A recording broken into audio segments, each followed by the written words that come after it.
अध्याय 5 श्री गणेशाने अज्ञानवेशनाला अज्ञानतमच्छेदिक भास्कर पूर्ण साक्षी परात्परा भक्त करायचा तो अकलकोट नगरात एक तपर्यंत स्वामी राजवास करीत भक्त बहुत झाले वार्ता पसरली चौकडे कोणाची पडता साडे धावगती स्वामीकडे राजवाडे थोर थोर तेव्हा किती एक नवे स्वामी दर्शन घेऊन यायचे आणि आपल्या नगरावरती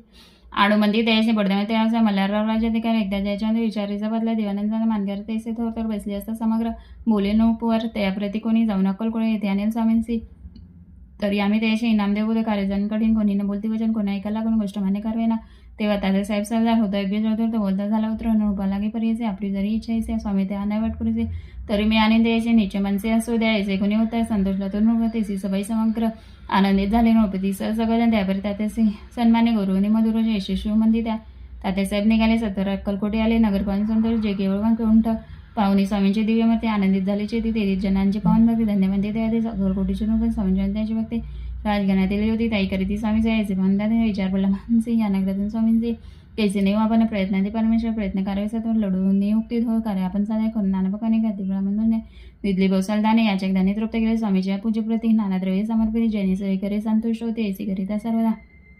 ईशाने काही न झाले केले ते वर्त गेले तात्या मने खिन्न झाले विचार पडला त्याशी मग लढले एकांती काढूनही चौकावे त्या जागी विनंती बुद्धिवाद सांगते त्या जरी तुम्ही समताचे घेऊन याल पडू त्याचे मग मल्हारराव आदेशी नाम देतील तुम्हाला द्रोही सर्व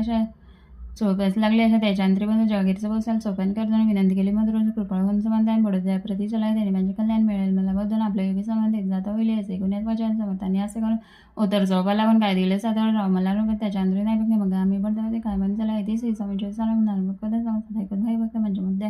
गोड हा श्रीरस्तु शुभम भवतु श्री स्वामी समर्थ.